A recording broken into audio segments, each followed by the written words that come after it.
Hi, this is Aaron for BandLab, and in this video we're going to make a beat in the style of hyper-pop duo 100 gecs using BandLab's free online DAW. You can open this project yourself with the link in the video description, and if you find this guide useful, please hit the subscribe button and the notification bell to be the first to know when new videos drop. I'm going to begin this project by setting the project tempo to an upbeat 170 BPM, and by setting the project's key to C minor. Next, I choose a virtual instrument to start with. I select the Synth Pads category, then select the Evolve Pad preset. I'm using the chord progression C minor, F minor, G sharp major, G major.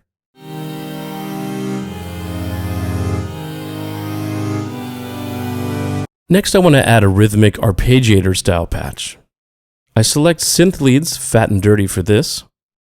Rather than just using a straightforward arpeggiation, I use a simple melody in a low octave with an ostinato an octave up.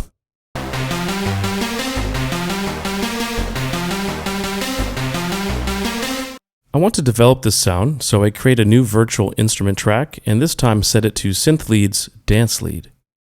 I copy the MIDI part over from the first ARP layer, and to duplicate clips like this, hold Option on Mac or Alt on Windows and drag the clip. I only want this layer to bring out the ostinato part, so I delete the melody in the lower octave.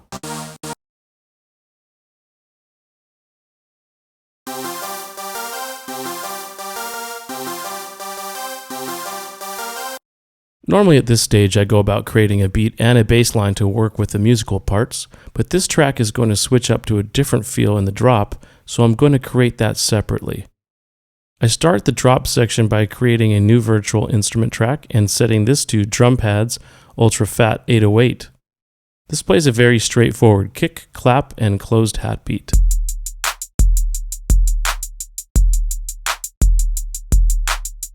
To give it a bit more character, I add another virtual instrument track set to percussion, general MIDI percussion. I use this to play a cowbell sound on the claps.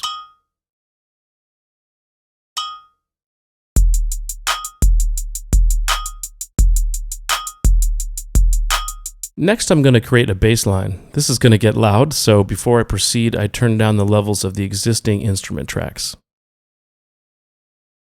I begin making the bass sound with the Synth Bass Kick Bass patch.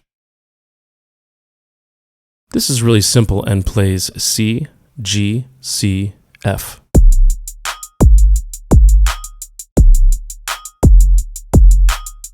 I want the sound to fill more of the frequency spectrum than just the bass, so I'm going to layer it up.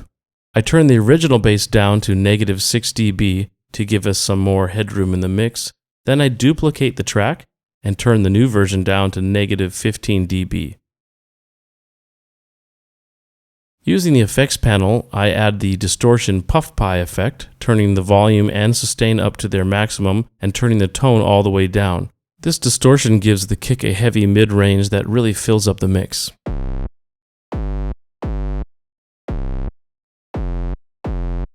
I want to add a little more nuance to the sound, so I add another virtual instrument track and this time select Synth Bass 808 Saturated Bass. This sound is already distorted, but it doesn't have much of a punchy attack.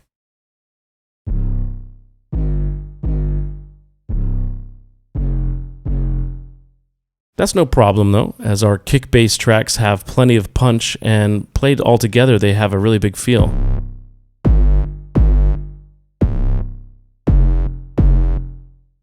To make a switch up at the end of each 16-bar section, I create a new virtual instrument track, set this to Synth Leads Hyper Pop Synth, copy the bass MIDI over, and transpose it up 3 octaves.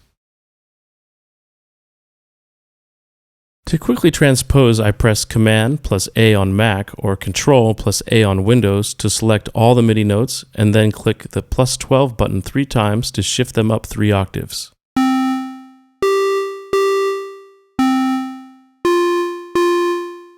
In the effects panel, I select the Synth Octaver preset, which adds a touch of ambience to the sound and thickens it up. I drop the level of this track to -6 dB.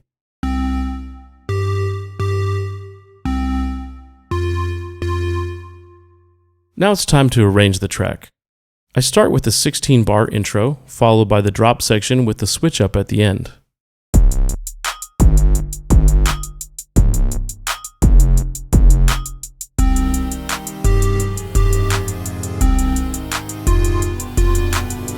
This drop section plays twice. To bring the first ARP track in smoothly, I add the tone multi-filter effect, then use its automation lane to open up the low-pass filter between bars 5 and 13.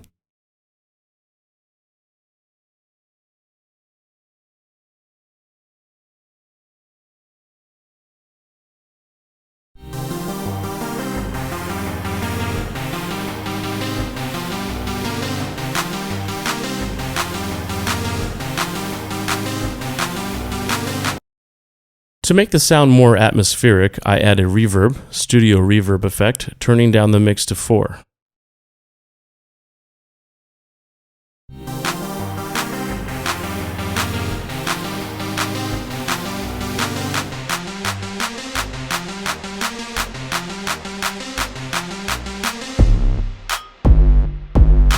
To prevent the reverb tail this adds playing for too long after the drop, I add a utility gain effect and automate the gain to drop down swiftly after the drop.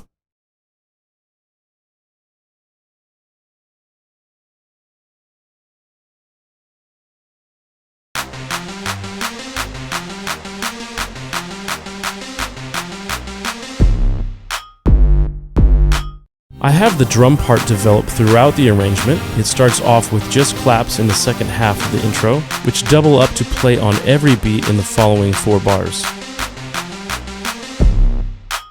For the first 4 bars of the drop section, just the kick and clap play, and these are joined by the hi-hats for the second 4 bars.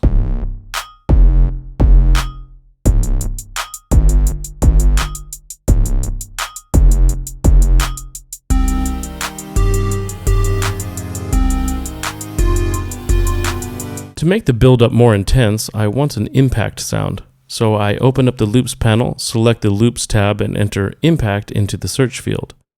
Uncertain Impact 2 has the sound I want, so I drag it into the audio track and use the handle at the bottom right-hand corner of the audio clip to truncate the clip down to just the first impact sound.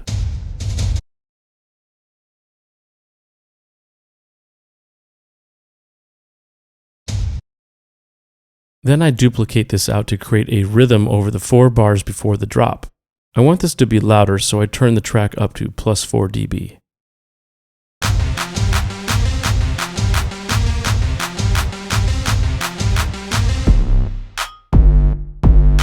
I also want a trap fill in the drop, so in the Loops panel I search for Trap Fill.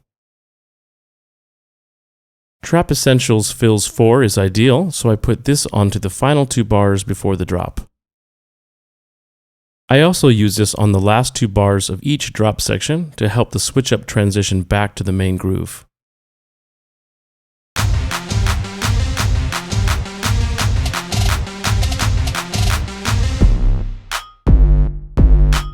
I also want to transition more smoothly to the switch up, and I'd like to use a sweep sound to accomplish this. So I search for a sweep in the Loops panel and select Space Sweep.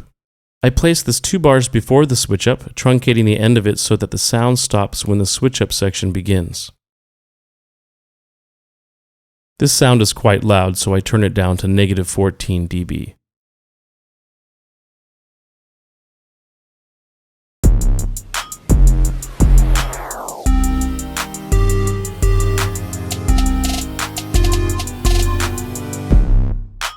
Remember, you can fork this project and make your own version of it using the link in the video description. Have fun putting your own spin on this project, and we'll be back with more musical adventures soon. And again, if you found this video helpful, please don't forget to like and subscribe and hit that notification bell. See you again next time.